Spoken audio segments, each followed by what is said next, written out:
Hello friends, जैसा कि आपको पता है कि हम लोग ज्योमेट्री की सीरीज पढ़ रहे हैं और ज्योमेट्री की सीरीज के अंतर्गत हम लोगों ने सेंट्रॉयड यानी केंद्रक को पूरी तरह से समाप्त कर लिया है और माध्यिका से जितने भी रिलेटेड पॉइंट थे उन सभी को हमने समाप्त कर लिया है।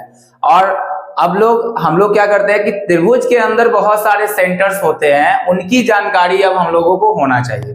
जैसे बहुत लोग कंफ्यूज होते हैं कि अंतः केंद्र क्या है यानी इन सेंटर, परिकेंद्र क्या है यानी सर्कम सेंटर क्या होता है, अगर बात करें लंब केंद्र क्या होता है यानी ऑर्थो सेंटर, और बाह्य केंद्र क्या होता है यानी एक्स सेंटर। और उसके साथ ही लोग ये भी कंफ्यूज होते हैं कि सेंट्रॉयड यानी केंद्रक भी क्या होता है। तो ये 5 तरह के सेंटर्स के बारे में हम लोग त्रिभुज में जानकारी प्राप्त करेंगे और इन पांचों से बहुत ज्यादा क्वेश्चन बनता है। तो हम लोग पहले जो क्लासेस में पढ़े हैं हमने माध्यिका और सेंट्रॉयड, जब माध्यिकाएं मिलती है आपस में तो सेंट्रॉयड बनता है यानी केंद्रक बनता है, और इससे रिलेटेड हमने बहुत सारे पॉइंट्स पढ़े हैं। आप जाके पिछले वीडियो में देख सकते हैं, बहुत सारे वीडियो जिसमें शूट किए हुए होंगे। अगर आप माध्यिका को और केंद्रक को बहुत अच्छे तरीके से समझना चाहते हैं तो इसमें के लिए 4-5 वीडियो में इसको शूट किया गया है। हर एक तरीके का वीडियो जो होगा एक थ्योरम से रिलेटेड होगा। तो आपसे ये रिक्वेस्ट रहेगा कि अभी जब भी आप ज्योमेट्री का स्टार्टिंग करेंगे तो आप सबसे पहले वीडियो नंबर 1 से जाकर स्टार्ट करेंगे, क्योंकि अगर आप बीच में देखेंगे तो आपको बिल्कुल भी समझ में नहीं आएगा या थोड़ा बहुत परेशानी बना रहेगा। ठीक है, तो इसलिए आप सबसे पहले जाएंगे, स्टार्टिंग से शुरू करेंगे, और जब भी शुरू करेंगे तो एक काम करेंगे क्या कि कॉपी और पेन लेके बैठेंगे और इसको साथ में नोट करते चलेंगे।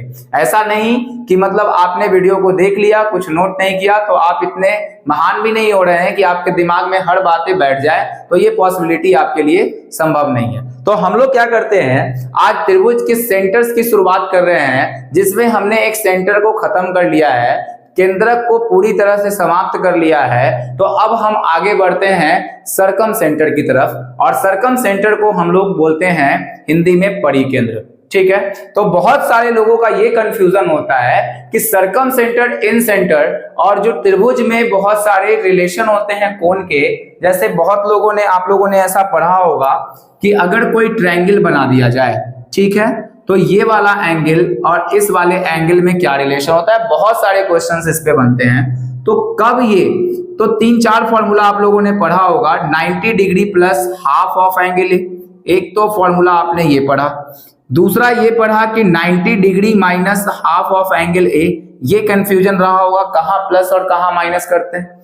दूसरा कहानी जो बनेगा इस पे, ये वाला जो कोण होगा इसका 2 ऑफ एंगल ए होगा, ये कब होगा, ये इसका दुगना कब होगा, ये इसका 90 प्लस हाफ ऑफ एंगल ए कब होगा, 90 माइनस हाफ ऑफ एंगल ए कब होगा, और इन दोनों का योगफल कब 180 डिग्री होगा। इन सभी बातों की जानकारी हम इसके साथ ही प्राप्त करेंगे। चलिए आइए, टाइम को बर्बाद ना करते हुए हम लोग अब शुरुआत करते हैं, जिसका नाम है सर्कम सेंटर यानी परिकेंद्र। तो चलिए आज हम लोग परिकेंद्र की शुरुआत करते हैं। तो आप लिख सकते हैं परिकेंद्र।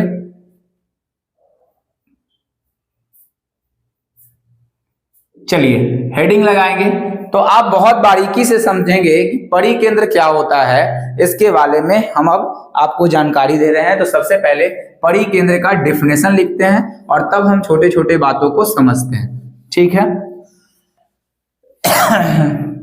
देखिए, तो परिकेंद्र के बारे में अगर हम बात करें तो यहां पर हम लिख सकते हैं इसका डेफिनेशन, सभी भुजाओं के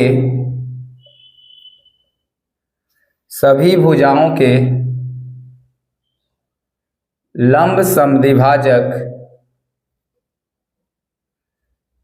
सभी भुजाओं के लंब समद्विभाजक जिस बिंदु पर मिलते हैं उसे परिकेंद्र कहते हैं। उसे परिकेंद्र कहते हैं। अगर आपको लिखना है इंग्लिश में तो आप इंग्लिश वर्जन भी लिख सकते हैं, intersection point of all perpendicular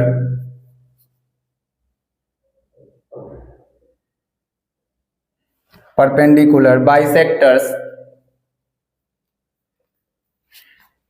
of all sides is called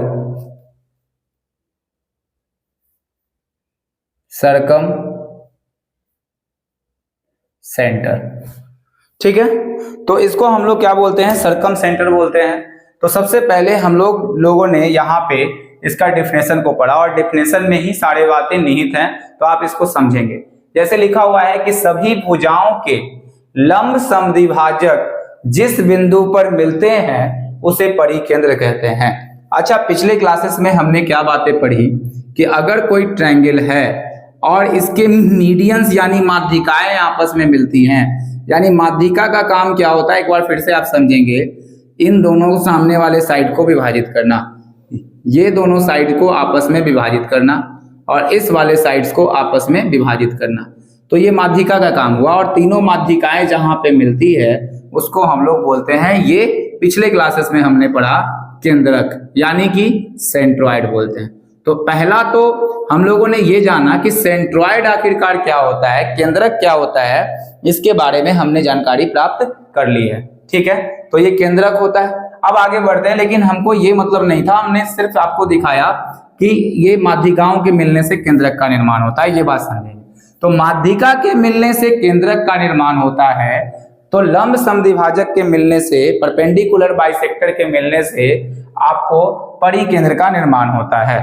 ठीक है, तो यहां पर अब सबसे पहले एक ट्रायंगल का निर्माण करते हैं, और जब एक ट्रायंगल का निर्माण करते हैं तो हम लोग सबसे पहले समझते हैं इस वाले बात को कि लंब समद्विभाजक क्या होता है, इसको समझते हैं। तो हम लोग सबसे पहले हेडिंग देंगे कि लंब समद्विभाजक लंब समद्विभाजक यानी कि परपेंडिकुलर बाइसेक्टर,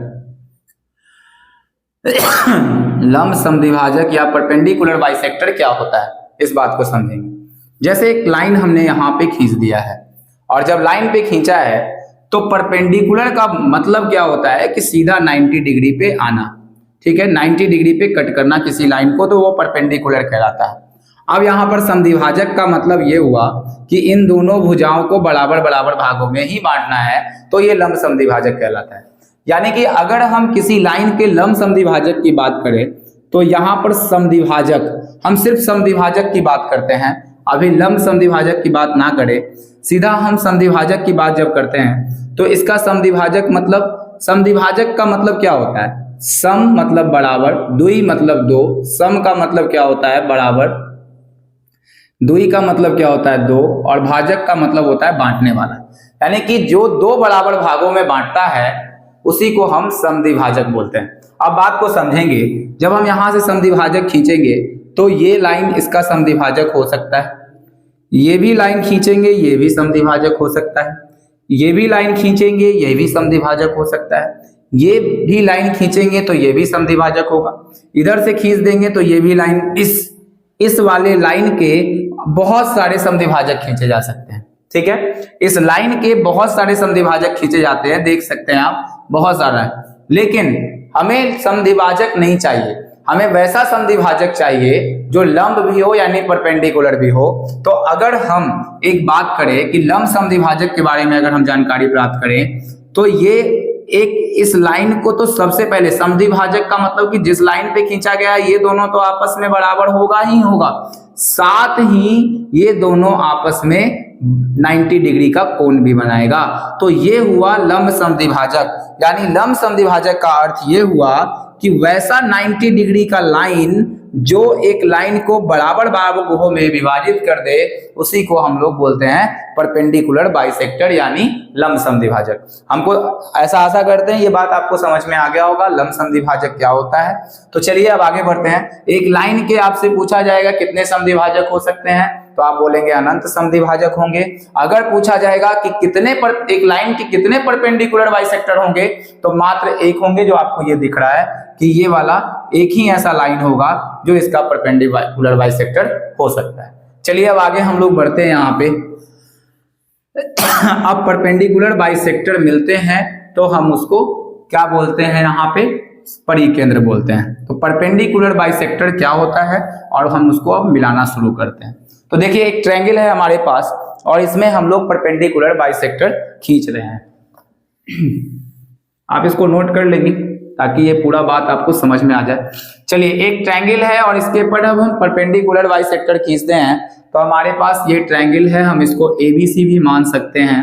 तो ABC हमारे पास ट्रायंगल है।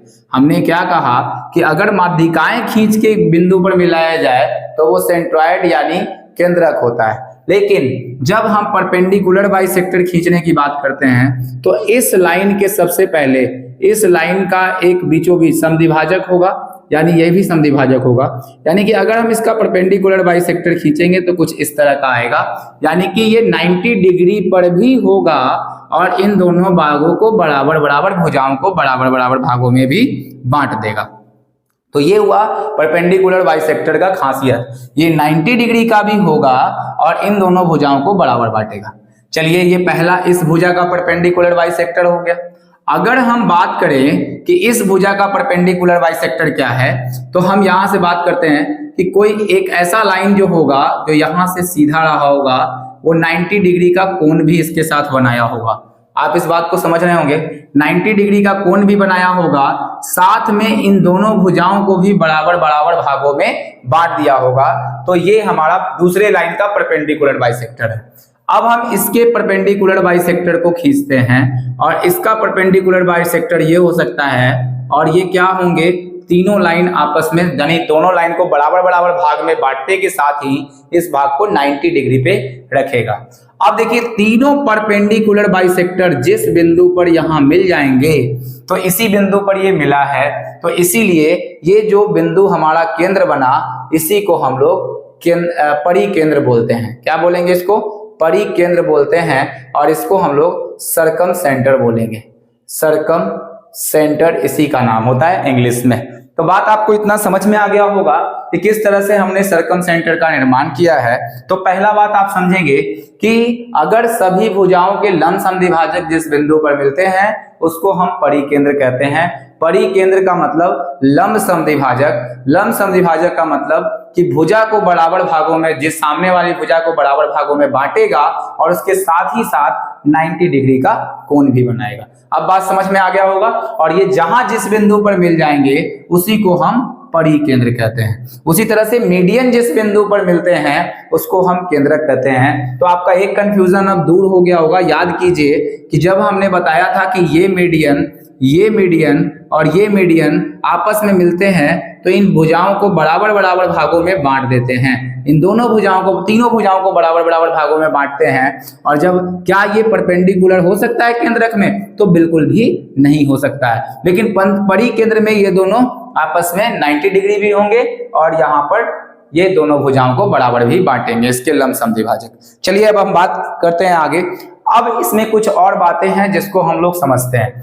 अब हम लोग यहाँ पर एक बात ये समझ लेते हैं कि इसको तो हम लोग परिकेंद्र कहें, ठीक है। और जब परिकेंद्र इसको बोला गया तो अब ध्यान देंगे इसको, देखिए परिवृत्त की त्रिज्या कैसे बनती है।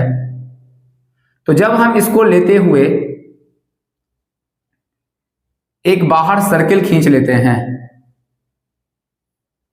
ठीक है, एक बाहर सर्किल खींच लेते हैं, यानी इसी त्रिभुज के बाहर हम एक सर्किल खींच लेंगे तो हम लोग इसको बोलेंगे क्या? परिवृत्त। क्या बोलेंगे इसको? परिवृत्त बोलेंगे। अब खास बात समझिएगा,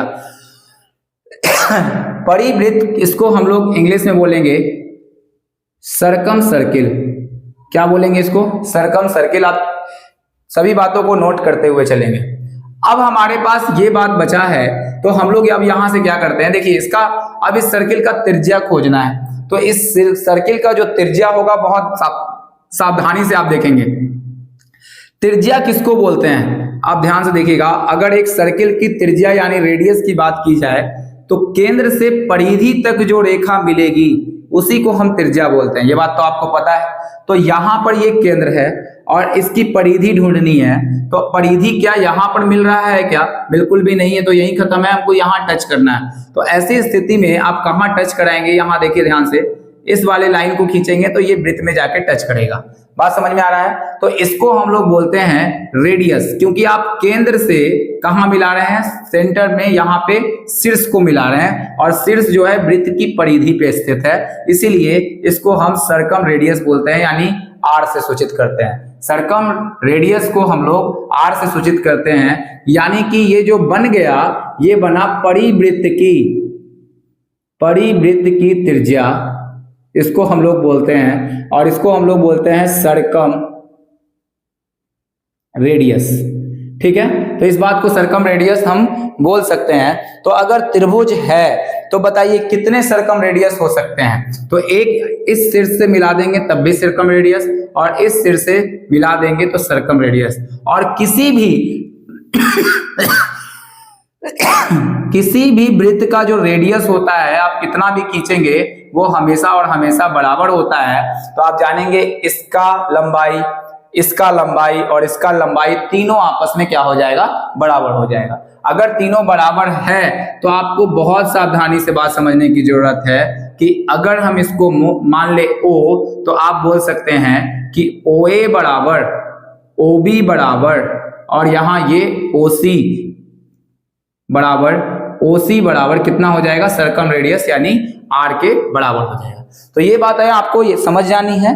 तो अब हम यहाँ पर एक निष्कर्ष और निकाल सकते हैं कि सबसे पहले परिकेंद्र किसको बोला जाता है। तो दो तरीके से हम सूचित कर सकते हैं। पहला ये सूचित कर सकते हैं कि भुजाओं के लंब समद्विभाजक को परिकेंद्र कहते हैं। दूसरा, जिसकी वैसा त्रिभुज में जिसका जो है शीर्षों से दूरी समान हो। देखिए शीर्ष से दूरी क्या है, शीर्ष से दूरी समान है, इसका भी आर रेडियस है, इसका भी आर रेडियस है और इसका भी आर रेडियस है। तो हम बोल सकते हैं इसको भी परिवृत्त का दो प्रॉपर्टी होता है, इसको भी आप याद रखेंगे। चलिए हम इस लाइन को, तो ये पहला पॉइंट था, आप इस पहले पॉइंट में इतने सारे चीजों को समझ लिए हैं। अब हम आगे बढ़ते हैं दूसरे पॉइंट की तरफ। चलिए तो परिकेंद्र का इंपॉर्टेंट दूसरा पॉइंट हम लोग लिखने जा रहे हैं और इसी बात को हम लोग अब समझेंगे।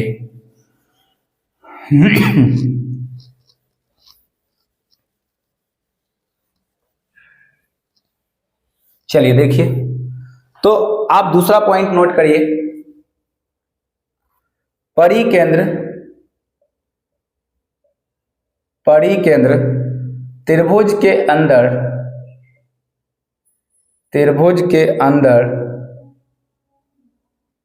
एक ऐसा बिंदु है, परिकेंद्र त्रिभुज के अंदर एक ऐसा बिंदु है जिसकी सभी शीर्षों से दूरी बराबर होती है। अभी बात मैंने ये लिखाया है, बराबर होती है। लिखेंगे circum centre is a point in the triangle which is equidistant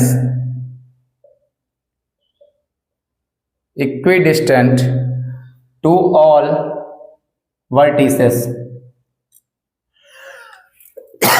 इसका मतलब ये हुआ कि शीर्षों से दूरी समान होती है। तो हमने क्या लिखा, परिकेंद्र, सबसे पहले हम लोग एक ट्रायंगल बना लेते हैं और आप जानते हैं कि परिकेंद्र त्रिभुज के अंदर एक ऐसा बिंदु है जिसकी सभी शीर्षों से दूरी बराबर होती है।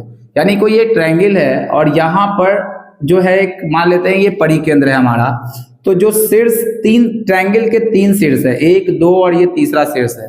अगर हम इसको यहाँ से यहाँ मिला दे तो ये शीर्षों से दूरी हो गई कि नहीं हो गई। यहाँ से इसको मिला दे, दूसरा शीर्ष से दूरी हो गया, और इसको यहाँ से हम मिला दे, ये तीसरा शीर्ष होगा। और आप जानते हैं कि अगर ये परिकेंद्र हुआ तो इसका मतलब ये रेडियस होगा, ये भी क्या होगा, सर्कम रेडियस, और ये भी क्या होगा, सर्कम रेडियस। तो ये तीनों की दूरी अभी मैंने बताया कि समान होगी कि नहीं होगी। अगर हम इसको A, B और C मान लेते हैं और इसको O मान लेते हैं तो आप बोलेंगे इनके शीर्षों की दूरी जो है OA बराबर OB बराबर ओ सी, और ये तीनों किसके बराबर हो जाएगा, तो सर्कम रेडियस के बराबर हो जाएगा। ये बात आपको समझ में आ गया होगा। तो दो बातें हैं सर्कम सेंटर को पहचानने के लिए, दो बातें हैं। पहला बात ये है, हम फिर से क्लियर कर रहे हैं आपको कि पहला कहानी ये बनेगा कि एक ट्रायंगल है हमारे पास, और इसके अगर हम लंब समद्विभाजक को एक बिंदु पर मिलाएं तो ये भी सर्कम सेंटर। और सर्कम सेंटर का दूसरा प्रॉपर्टी जो इंपॉर्टेंट है कि इसकी शीर्षों से जो दूरी होती है वो समान होती है, यानी आर आर आर होती है। अब एक कंफ्यूजन आपके मन में ये भी हो गया कि ये 2:1 कब होता है, तो ये जब मीडियन कहलाएगा तब। अभी ये सर्कम सेंटर है तो बिल्कुल भी ये सेंट्रॉइड होता तब होता 2:1 के विभाजित करता। ये मीडियन नहीं है, ये हमारे पास जो डेटा दिया हुआ है लंब समद्विभाजक का है। तो अगर लंब समद्विभाजक मिल रहे हैं और शीर्षों से दूरी समान है तो दोनों परिकेंद्र को शो करेगा। बात समझ में आया। तो 2:1 कहाँ बांटना है और कहाँ नहीं, इस बात को अब आप अच्छे तरीके से समझ गए होंगे। ठीक है, तो 2:1 तब होता जब ये ट्रायंगल होता एबीसी और हम बोल रहे होते कि ये मीडियन है, इन दोनों को बराबर भाग में बांटेगा, यानी कि इन दोनों को बराबर भाग में बांटेगा, और ए मीडियन जो है इन दोनों को बराबर भागों में बांटेगा। लेकिन खास बात, मीडियन और परिकेंद्र में अंतर है। मीडियन में जो होता है ये सेंट्रॉइड होता है, यहाँ ये सेंट्रॉइड है आपका। ठीक है, अगर ये सेंट्रॉइड है और ये सर्कम सेंटर है, ये सर्कम सेंटर है, तो दोनों में डिफरेंस है। इसमें ये 90 डिग्री का होगा जबकि ये 90 डिग्री का इसमें सेंट्रॉइड में नहीं होगा। बहुत इंपॉर्टेंट बात है, आपको इसको ध्यान रखना है ताकि आप सेंटर्स को अच्छे तरीके से समझ पाए। चलिए हम आगे बढ़ते हैं और एक थ्योरम को पढ़ते हैं। ठीक है, अब आपके अंदर एक बहुत बड़ा कंफ्यूजन रहता होगा। क्या कंफ्यूजन है उस बात को समझते हैं। जैसे हमारे पास कोई ट्रायंगल है, देखिए ध्यान से, और इसका हम प्रूफ भी देंगे आपको कि जैसे बहुत लोग ऐसा समझते हैं कि अगर कोई ट्रायंगल बना लिया गया यहाँ पे, ठीक है, एबीसी, तो हर अनुसार ये चेंज करता है। एबीसी एक ट्रायंगल है हमारे पास, और यहां से एक लाइन खींच दिया, यहां से लाइन खींच दिया, और हम इसको मान लेते हैं कि ओ है, और ओ को हम सर्कम सेंटर मान लेते हैं। ठीक है, सर्कम सेंटर मान लेते हैं, यानी कि ओ ही मान सकते हैं, कोई दिक्कत नहीं है, ओ मान लेते हैं। और ओ जो है हमारा, वो ओ क्या है, परिकेंद्र यानी सर्कम सेंटर है। ये परिकेंद्र यानी क्या है, सर्कम सेंटर है आपका। अगर ये सर्कम सेंटर है तो इसका अर्थ, अब एक बहुत अच्छा सा क्वेश्चन यहाँ पर पहला पॉइंट में बनता है क्या, कि इन दोनों एंगल्स में क्या रिलेशन होना चाहिए। ठीक है, बहुत अच्छा बात है कि इन दोनों एंगल्स में क्या रिलेशन होना चाहिए। तो आपको जानना होगा ये कि अगर ये x डिग्री का होगा ये वाला एंगल, तो ये एंगल आपका 2x डिग्री का होगा। यानी कि समझना है कि इन दोनों एंगल्स में क्या रिलेशन है, तो इन दोनों एंगल्स का जो रिलेशन है वो दुगना का है। अब आप लोग समझ रहे होंगे 90 डिग्री ऑफ हाफ एंगल कब लगेगा, ये भी एक समस्या है। यानी कि ये आप पढ़ लिए होंगे कि इसका मान अगर मान लेते हैं कि 50 डिग्री है, तो इसका अर्थ हो गया ये 50 दूना कितना हो जाएगा, 100 हो जाएगा। कब, जब ये परिकेंद्र होगा तब की बात हम कर रहे हैं। लेकिन अगर आप बोलेंगे कि ये इन सेंटर आई है, तब स्थिति में जब ये आप 50 मानेंगे तो ये होगा 90 डिग्री और प्लस हाफ ऑफ एंगल ए, यानी 50 डिग्री होगा। ठीक है, तो 25 काटेंगे और 90 25 जोड़ देंगे तो 5 9 2 11 115 डिग्री, तब इसका आंसर आएगा। बहुत कठिन बात है ये, आपको जब तक सेंटर्स का ज्ञान नहीं होगा तब तक आप गलत ही करते रहेंगे। तो ये आपका सर्कम सेंटर यानी परिकेंद्र हो गया। अब परिकेंद्र में क्या है रिलेशन, तो ये इसका दुगना होता है। अगर हम इसको एंगल ए माने तो ये एंगल कितना हो जाएगा, 2a हो जाएगा। अब ये कंफ्यूजन दूर हो गया होगा। तो आप सर्कम सेंटर जब भी किसी क्वेश्चन में बोला जाए, आप ये अगर ये दे दिया जाए तो इसका ये दुगना होगा, नहीं तो ये दे दिया जाए तो ये इसका आधा निकाल देंगे। चलिए हम इस बात को अब प्रूफ करते हैं कि ये एंगल आधा क्यों होता है। तो इसी बात का प्रूफ हम लोग अब जानने की कोशिश करते हैं। तो लिखेंगे आप, यदि एबीसी एक त्रिभुज है यदि एबीसी एक त्रिभुज है तथा ओ परिकेंद्र है, एबीसी एक त्रिभुज है तथा ओ परिकेंद्र है, तो एंगल बी ओ सी बराबर 2 of angle A. If A B C is a triangle and O is circumcenter,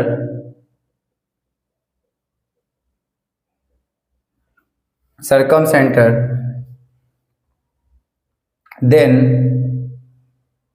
angle BOC is equal to 2 of angle A। अब ये बात हमको प्रूव करना है। अब देखिए कैसे प्रूव करेंगे, तो आप इसको नोट कर लेते हैं। चलिए ठीक है, तो अब इसका प्रूफ हम लोग देखते हैं।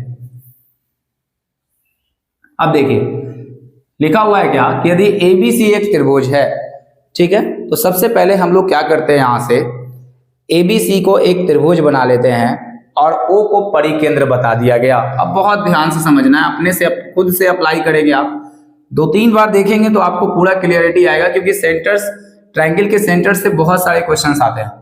ABC एक ट्रायंगल दिया हुआ है, यदि ABC एक त्रिभुज है तथा O परिकेंद्र है। अब बहुत बारीकी से आपको सारा नॉलेज होना चाहिए। O परिकेंद्र है, जैसे O परिकेंद्र जैसे ही हो गया तो अब इसका आधार क्या बनेगा, O को परिकेंद्र बनाएंगे तो इसकी शीर्षों से जो दूरी होगी क्या समान नहीं होगी? आप ये बात को ध्यान रखेंगे। परिकेंद्र का मतलब क्या होता है कि इसके शीर्षों से दूरी समान होगी, और ये शीर्ष से दूरी जब परिकेंद्र की समान होगी तो ये क्या सर्कम रेडियस नहीं कहलाएगा। आपको ये बात भी पता होना चाहिए। बात समझ में आ गया होगा इतना। तो अगर हम ट्रायंगल में किसी भी एंगल को मान लें, यानी कि तीनों तो आपस में बराबर है, ये भी बराबर है आपस में, ये भी बराबर है और ये भी बराबर है, तीनों के तीनों आपस में रेडियस जो है बराबर हैं। तो अगर हम किसी एंगल को उठा करके मान लेते हैं, जैसे हम मान लेते हैं कि इस वाले एंगल को हम अल्फा मान लेते हैं, ठीक है, बात समझेंगे आप। हम इस वाले एंगल को क्या मान लेते हैं, अल्फा मान लेते हैं। तो इस पूरा एंगल का जो नाम हम ए मानते हैं, ये पूरा एंगल कितना है, ए है।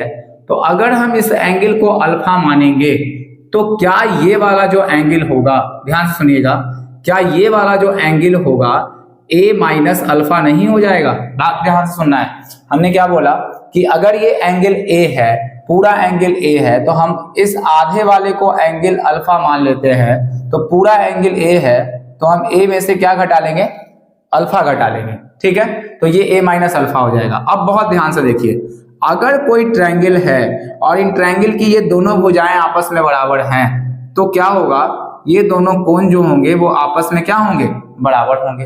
तो इसका अर्थ अब देखिए कौन कौन सी भुजाएं बराबर हैं, ये भुजा और आपस में ये भुजा आपस में बराबर है, ठीक है। अगर ये दोनों भुजाएं बराबर हैं तो ये वाला कोण और ये वाला कोण जो होगा क्या आपस में बराबर नहीं होगा? अगर ये अल्फा है तो ये भी कितना दिखाएगा, अल्फा दिखाएगा। बात खत्म करें यहां से। अब ध्यान से देखिए, क्या इस वाले ट्रायंगल में चलें, AOC में जब हम चलते हैं तो इसकी ये भुजा और ये भुजा आपस में बराबर है। जैसे ही ये दोनों भुजा बराबर हो गई तो क्या ये दोनों कोण आपस में बराबर नहीं हो जाएंगे? क्योंकि दो भुजा बराबर और इनके बेस का दोनों कोण आपस में बराबर, तो क्या ये भी a माइनस अल्फा नहीं हो जाएगा? अब आपको ये बात समझ में आ गई होगी। तो ये दोनों चीजें हमने यहां से निकाल ली। अब आगे बढ़ते हैं हम लोग, क्या अब इस वाले एंगल की बारी है। जब हम ये एंगल निकालेंगे तो इस पूरे एंगल का जो नाम है वो कितना है, B है। जब पूरा एंगल B है और इतना अल्फा है तो क्या ये B माइनस अल्फा नहीं होगा? ये बिल्कुल ठीक है। और अगर हम इस वाले एंगल को निकाले तो यहां आपको बहुत ध्यान से समझना है, इस पूरे एंगल का मान कितना है, C, यहां से यहां तक पूरा C है। तो अगर ये A माइनस अल्फा है यहां से, तो ये पूरा एंगल C है, तो इस वाले एंगल का मान क्या होगा? तो आप बोलेंगे कि पूरा C में से, ये पूरा C में से इस वाले एंगल को घटा देते हैं, यानी A माइनस अल्फा। जब आप घटाते हैं तो कोष्ट का साइन लिख देते हैं, तो C अब यहां से गुना होगा तो माइनस A और माइनस माइनस प्लस अल्फा नहीं हो जाएगा? तो इस वाले एंगल का जो मान होगा वो C माइनस A प्लस कितना हो जाएगा, अल्फा हो जाएगा। ये बात आपको समझ में आना चाहिए। नहीं समझ में आया 2-3 बार आप इसको अच्छे तरीके से देखेंगे। हमने एक बार फिर से समझा देते हैं। हमने क्या माना, एक ट्रायंगल है, इसको सर्कम सेंटर, जैसे ही सर्कम सेंटर माना तो ये शीर्षों से दूरी समान हो गई। जैसे ही हमने शीर्षों से दूरी समान की, तो अगर मैंने इस एंगल को अल्फा माना है, तो ये पूरा ए है, तो ये पूरा एंगल ए है, इसमें से हम इतना घटा देंगे तो यही वाला एंगल बचेगा। तो ए में से हम अल्फा घटा देंगे तो इस एंगल का मान होगा ए माइनस अल्फा। दूसरा बात हमने क्या पढ़ा कि इस ट्रायंगल में दो भुजाएं आपस में बराबर है, ये दोनों भुजाएं आपस में बराबर है। तो जैसे ही ये दोनों भुजाएं आपस में बराबर हो गई, तो ये अल्फा और ये अल्फा दोनों आपस में बराबर होगा। अब हम इधर की बात करते हैं। जैसे ही हमने a माइनस अल्फा निकाला, तो अब इस वाले ट्रायंगल की ओर चलेंगे, तो इस वाले ट्रायंगल में हम लोग क्या जान रहे हैं, a माइनस अल्फा, तो ये भी a माइनस अल्फा, क्योंकि ये दोनों भुजाएं आपस में बराबर है। अब हमारी बारी जो है कि इस वाले ट्रायंगल के निकालने की थी, तो यहां से हमने पूरा इसको b माना है, ठीक है, तो ये वाला जो एंगल होगा वो b माइनस अल्फा होगा। और जब ये पूरा एंगल c मान लिया है, तो c में से इस एंगल को घटा देंगे तो c minus a minus alpha, तो c minus a plus alpha हो जाएगा। ठीक है, अब क्या करना है कि इस वाले ट्रायंगल में हमको इसका मान तो निकाल देना है। तो हम ट्रायंगल किस में चलेंगे, BOC में चलेंगे, और जैसे ही ये आ जाएगा तो इन दोनों में संबंध जो है आपका वो कंप्लीट हो जाएगा। तो ट्रायंगल BOC में जब हम चलते हैं, तो आपको ध्यान रखना होगा कि अगर हम ट्रायंगल BOC का एंगल BOC का मान जब हम निकालेंगे, तो आप देखेंगे ध्यान से कि एंगल BOC में क्या करना होगा कि अगर हम इन तीनों एंगल्स को जोड़ देंगे तो 180 डिग्री के बराबर हो जाएगा कि नहीं होगा, बताइए। तो अगर हम इन तीनों एंगल को जोड़ दें, किसको किसको जोड़ दें, एंगल BOC को जोड़ दें, एंगल ये वाला प्लस B इस एंगल को जोड़ दें। इस ट्रायंगल में BOC की बात कर रहे हैं हम, इसमें आ रहे हैं, तो BOC को जोड़ दें, तो ये वाला एंगल को जोड़ेंगे तो b माइनस अल्फा आ जाएगा, प्लस कर देंगे, इसको जोड़ देते हैं, c minus a plus alpha आ जाएगा। यहां से बराबर कितना आएगा, तो इन सभी का जोड़ 180 डिग्री के बराबर हो जाएगा। इन तीनों गुणों का योगफल 180 डिग्री के बराबर आएगा। आप अल्फा से अल्फा को काट सकते हैं, तो एंगल BOC का जो मान होगा, आप ध्यान से देखेंगे कि 180 डिग्री तो इधर रहेगा, ये वाला माइनस b इधर जाएगा, ठीक है, ये वाला माइनस b उधर निकल के चला जाएगा, जबकि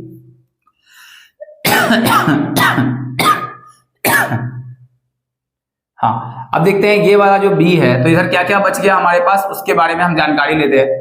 तो इधर जो हमारे पास बचा हुआ है क्या क्या, अल्फा से अल्फा कट हो जाएगा, तो हमारे पास क्या क्या बच गया यहाँ पे, तो b बच गया, और b के साथ यहाँ पे हमारे पास क्या बचा, यहाँ प्लस c बच गया। तो b प्लस c हम प्लस वाले को एक साथ लिख देते हैं और माइनस वाले को एक साथ लिख देते हैं, बराबर कितना हो जाएगा, 180 डिग्री हो जाएगा। तो एंगल BOC का जो मान होगा, आप बहुत ध्यान से देखेंगे कि 180 डिग्री, ये माइनस में है तो उधर प्लस में चला जाएगा, और ये प्लस में है तो इधर माइनस में b प्लस c चला जाएगा, ठीक है। और अगर आप b प्लस c एंगल को जोड़ते हैं, तो b प्लस एंगल c को अगर आप जोड़ेंगे,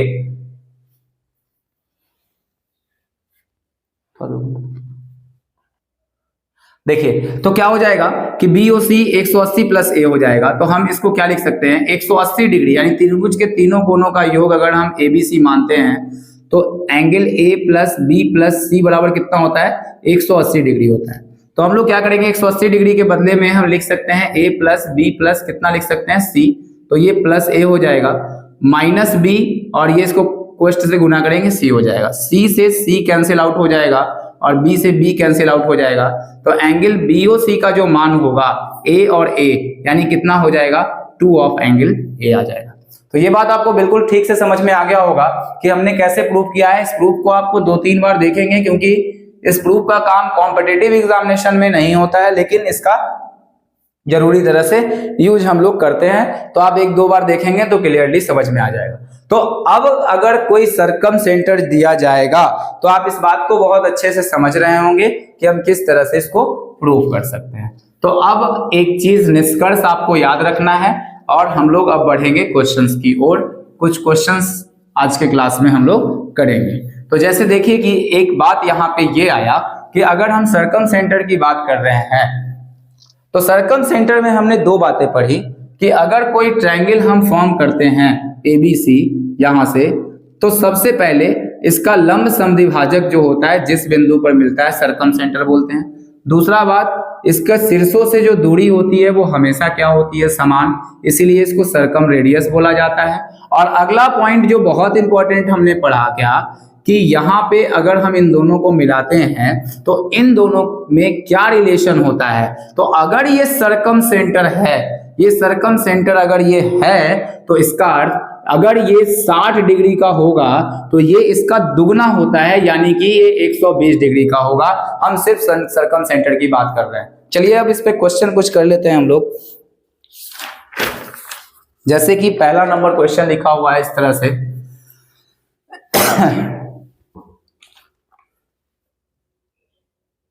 लिखा हुआ है कि एक त्रिभुज ABC में O परिकेंद्र है, O परिकेंद्र है तथा एंगल A बराबर 70 डिग्री हो तो एंगल BOC का मान क्या होगा। 130 डिग्री, 140 डिग्री, 150 डिग्री और डी में होगा 160 डिग्री। बस ये वाला क्वेश्चन निकालना है। और देखिए कितना आसानी से यही क्वेश्चन पूछा जाता है आपके एग्जाम में। तो सर्कम सेंटर से रिलेटेड पहले पॉइंट को समझना है, तभी इन पर आगे बढ़ना है। जैसे ही बोला गया कि ABC O परिकेंद्र है, O परिकेंद्र का मतलब हो गया कि इसकी शीर्षों से जो दूरी होगी वो समान होगी, ठीक है, तथा A बराबर 70 डिग्री, यानी A 70 डिग्री का दिया हुआ है, तो एंगल BOC का मान ज्ञात करना है, तो OX का सर्कम सेंटर। अब देखिए यहां से BOC का मान ज्ञात करना है। अब आप 90 degree minus half of angle A नहीं लगाएंगे या प्लस नहीं लगाएंगे, आप क्या देखेंगे, ये सर्कम सेंटर जैसे ही हुआ तो इन दोनों कोण में दुगना का रिलेशन होता है। तो अगर ये 70 डिग्री का है तो डायरेक्ट आप बता सकते हैं कि ये 140 डिग्री का रहा होगा, जबकि बशर्ते याद रखना है कि ये सर्कम सेंटर होगा तब की ये बात है, नहीं तो ऐसे में नहीं हो सकता है। चलिए क्वेश्चन नंबर 2 की ओर आगे बढ़ते हैं।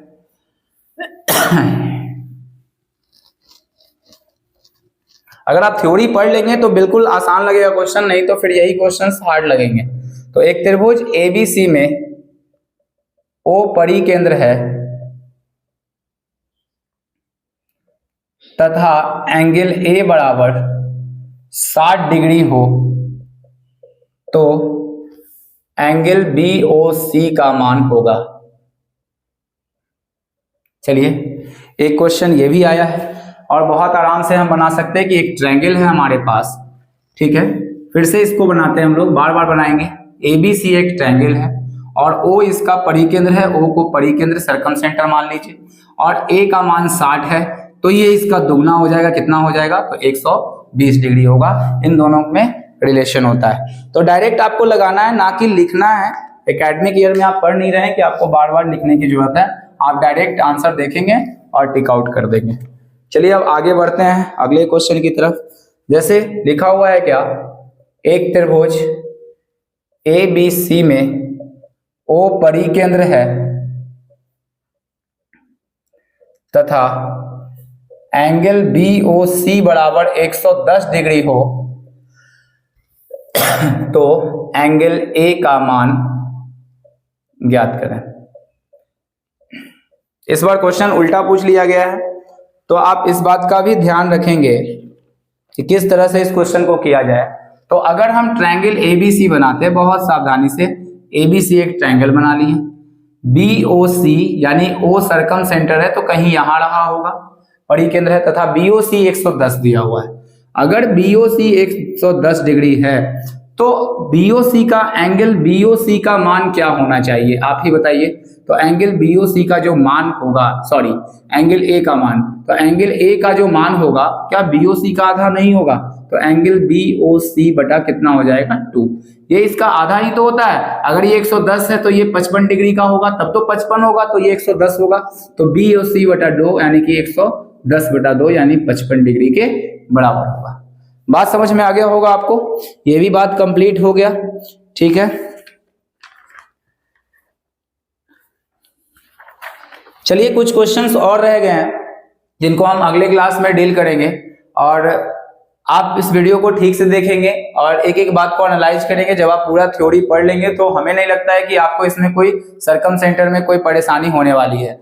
आगे सरकम सेंटर्स में कुछ और भी पॉइंट्स हैं जिसको आगे हम क्लासेस में डिस्कस करने वाले हैं। और इसके बाद हम लोग इन सेंटर पढ़ेंगे और उसके बाद हम लोग ऑर्थो सेंटर पढ़ेंगे, एक्स सेंटर पढ़ेंगे। तो अभी 3-4 सेंटर्स इस पे पढ़ना ही होगा क्योंकि बहुत ज्यादा इंपॉर्टेंट है ये सेंटर्स है। जैसे ही हम इससे बाहर निकलेंगे तो सिमिलैरिटी वगैरह को स्टार्ट करेंगे और कॉन्ग्रुएंसी जो होता है ये बहुत इंपॉर्टेंट पार्ट होता है। उसके बाद थेल्स प्रमेय वगैरह आएगा। तो अभी थोड़ा सा ये सेशन हमारा लंबा चलेगा तो आपको पेशेंस रख के सीखना है, क्योंकि आप अगर प्री प्लस मेंस का तैयारी कर रहे हैं तो आपको एक बार अच्छे से तैयारी करनी है ज्योमेट्री की, क्योंकि कम से कम अभी के सिलेबस में कम से कम अगर 30 क्वेश्चन मेंस में आ रहे हैं तो कम से कम 3 से 4 क्वेश्चन ज्योमेट्री का पूछा जा रहा है। तो एडवांस का जो वेटेज है थोड़ा सा इक्वल टू हो गया है कॉमर्शियल मैथ के अकॉर्डिंग। तो आप लोग अच्छे से तैयारी करेंगे एडवांस मैथ की। तो इसमें ट्रिगोनोमेट्री, ज्योमेट्री और हमारा जो होगा वो अलजेब्रा आता है और कोऑर्डिनेट ज्योमेट्री भी कभी कभी पूछ लिया जाता है। तो हम लोग क्या करेंगे, इसको अलग अलग तरीके से पढ़ेंगे। तो पहले आप पूरा ज्योमेट्री का सीरीज पूरा पेशेंस से देखेंगे। चलिए, अगर आपको ये वीडियो अच्छा लग रहा है तो आप दूसरों को भी आप शेयर करेंगे ताकि उनको भी इसका लाभ मिल सके। चलिए अगले वीडियो में मिलते हैं, तब तक के लिए बाय।